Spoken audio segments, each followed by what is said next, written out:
to the first installment of Pee Wee's Chronicle. This is a array of stories that was told to me by my mother during my life that was written down, and I decided that it would be time for her to speak her life story and share it with the rest of the world. I hope you enjoy it, and there will definitely be more to come. Um, it's basically me and her speaking in the house and her expressing what her life was as a young girl. She decided that this would be a good time to tell me most of her stories, even though I've heard it my whole life. I hope y'all do enjoy it and come hear it again one day. Have a good one. Enjoy. He could still sweeten out a gingerbread. This man would take a pair of old shoes and cut his sole off and put it onto another shoe.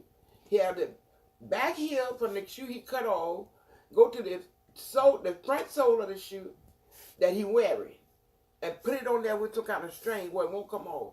He would go in somebody's garden, he would steal all the fruit and vegetables and stuff out there he wanted. And they could see where he went in, they couldn't see where he came out. And he said he went in this man's smokehouse one day. He said he stole boots, shoes, and slippers.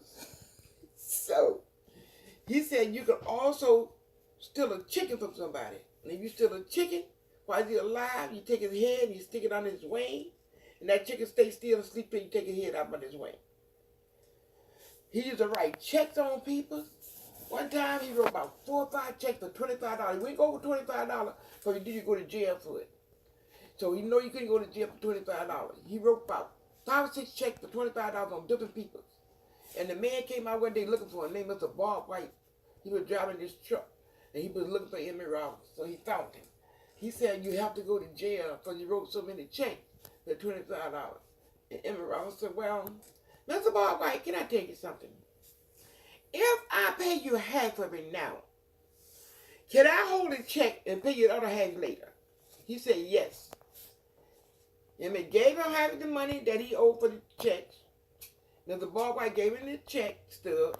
Emmett took the check stubs and tore them up, so now goddamn it, get the rest. So one night that same man was sitting in our house with my father, talking to my father. And I was 12 years old. I was studying. Me and my sister was in the same grade, same teacher, same class. I would call her spelling out to her spelling with her, see did she know him. She would call him out to me. So when my turn came, I got up and I stood in front of the fireplace. I had on this yellow and white flower dress that this girl gave me named Callum Bay Walker. I was crazy about that dress. And then all that sudden, one of my sister's brothers said, Pee-wee, you're on fire. I looked back and I saw I was on fire. I took off and started running. I had to go out of our room, through my dad's room to go out the front door. When I got to the front door, Daddy grabbed one side of my dress and Emmett grabbed the other one and put me out. My hair got swayed because it was braided. It got swayed, but I didn't get burned nowhere. My slip didn't get burned or nothing. The next day, I got up. I found out Daddy had burned his hand. All the skin had came off one of his hands. I was so hurt. But then my lying sister, I'm 12 years old. She told Daddy, oh, Pee-wee was trying to catch on fire. Daddy was so stupid. He listened to her. He took a small end of a bull whoop and whooped my ass with it. When I went to sleep at night, he woke me up 2 or 3 times till he thought I swallowed a blade. I said, that's a fine time to think about me swallowing a fucking blade after beat my ass. So I didn't go to school the next day. And everybody was sending me word telling me hi and how was I and all kind of stuff. And I don't know. When I looked at Daddy's hand, I wanted to cry. But it's healed, so I didn't know why he believed me though, but I don't know why she lied, but she did a lot of lying. This girl could lie. Whew. She used to get my ass whooped 365 days in a year. I just whoop her ass, she would get mine whooped. One day, her and my sister Doc cut Mother's cake. Mother said, who cut that cake? They said, Pee-wee. I said, no, I didn't. Mother didn't believe me. She still whipped my ass. And Donnie May had cut the cake and eat it. Okay? So, I got a woman for that. But May, that's another story. That girl, when she dared to leave the house, the mother dared to leave the house, she would say, Pee-wee, do this. If I didn't do it, she'll throw it and hit me with something. I hit her back. Me and her fight. One day we fit so bad. This old couple named Jack Johnson and his wife passed by there, and they said they saw us fight. They wanted to stop us. They were scared we were gonna whoop their ass. They wasted up Jack and Maple, and me and May used to fight like that every day. Every time they go out and come back, they said, "Man died, man," and Pee Wee was fighting. Daddy whoop us. So, Daddy got tired. He said, "I don't give a goddamn if they kill each other." So May got 15. She got married. Got pregnant when she was 16. Had her daughter. She was like 5 or 6 months pregnant. She said, "Pee Wee, go take this watermelon around and throw it away from me." I said, "Take it, throw it away yourself, not your maid."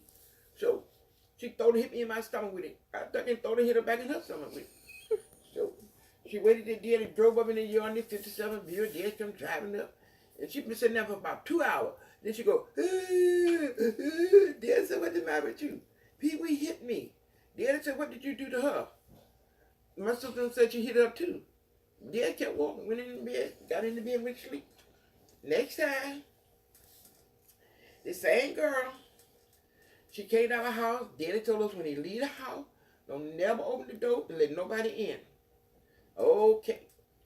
She came out of the house, and because she was our sister, it was at night. She said, "Y'all can open the door, it's me." So, we opened the door. When we opened the door, May told Daddy when he got home, me, my sister Dorothy, and my cousin Clement was kissing 2 boys in the mouth. Daddy beat the hell out of us. All 3 of us.